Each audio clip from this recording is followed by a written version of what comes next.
নমস্কার, fishing Bangla 7 YouTube চ্যানেলের পক্ষ থেকে আপনাদের সকলকে স্বাগত জানিয়ে শুরু করছি আজকের ভিডিও। আজকে আমি রয়েছি হুগলি জেলার খন্ডান মুলটি গ্রামে অবস্থিত সমুদ্রা পুকুরে। আপনারা হয়তো অনেকেই পুকুরটি চেনেন।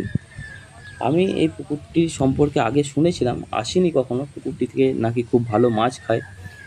যাই হোক, এই পুকুরটিতে পাস শুরু হতে চলেছে 18ই জুলাই 2025 শুক্রবার থেকে পাস চালু হবে, আর মাছ দেখানো হবে 11ই জুলাই 2025 শুক্রবার সকাল 9টায়। আমি পুকুরে কি মাছ আছে এই কথাটা কর্তৃপক্ষকে জিজ্ঞাসা করায় উনি বলেছিলেন যে মাছ কি আছে না আছে সেটা পুকুর পাড়ে এসে দেখতে হবে, মুখে কিছু বলা যাবে না। মোটামুটি 10 কিলো সাইজ পর্যন্ত মাছ আছে।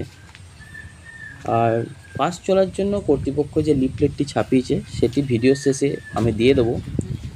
তার আগে লিফলেটটিকে পড়ে শোনাচ্ছি। মৎস্য শিকারীর জন্য সুখবর, মুলটি সমুদ্র পুকুরে মাছ শিকারের জন্য পাস শুরু হচ্ছে। এতর দ্বারা মৎস্য শিকারীগণকে জানানো হইতেছে যে আগামী 18ই জুলাই 2025 শুক্রবার চালু হবে।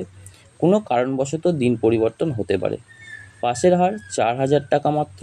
মাছ দেখানো হবে 11ই জুলাই 2025 শুক্রবার সকাল 9টায়। পুকুরটি চালু করার জন্য কর্তৃপক্ষ যে নিয়মগুলি লিখেছেন সেগুলি হলো: 1. অগ্রিম 1000 টাকা দিয়ে সিট বুক করতে হবে, না আসলে বুকিংয়ের টাকা ফেরত হবে না। 2. প্রথম দিন সম্পূর্ণ টাকা মিটিয়ে দিয়া সিটে বসতে হবে, কোনো রকম বাহানা চলবে না। 3. মাছের সাইজ ছোট থেকে 10 কেজি পর্যন্ত। 5 দিনের জন্য চলবে, বুকিং নেওয়া হচ্ছে। 5.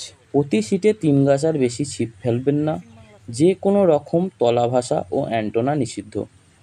আপনাদের কাছে একান্ত অনুরোধ, পুকুর পাড়ে এসে কোনো রকম অশ্লীল আচরণ করে পরিবেশ নষ্ট করবেন না।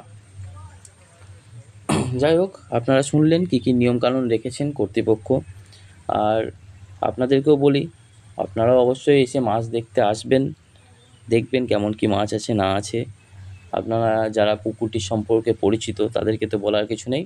যাই হোক, নতুন যারা তারা অবশ্যই আসুন, মাছ দেখবেন। 11 তারিখ মাছ দেখানো হবে। আর যারা আসতে পারবেন না তারা আমার চ্যানেলটিকে সাবস্ক্রাইব করে সাথে থাকুন। আমি অবশ্যই ভিডিও করতে আসবো মাছ দেখানোর দিন। আপনারা সেখান থেকেই দেখতে পাবেন কেমন কি মাছ রয়েছে পুকুরটিতে। আর আপনারা যারা মাছ সম্বন্ধিত ভিডিও দেখতে ভালোবাসেন বা আমার ভিডিও যদি আপনাদের ভালো লেগে থাকে তাহলে অবশ্যই চ্যানেলটিকে সাবস্ক্রাইব করে সাথে থাকবেন। ধন্যবাদ।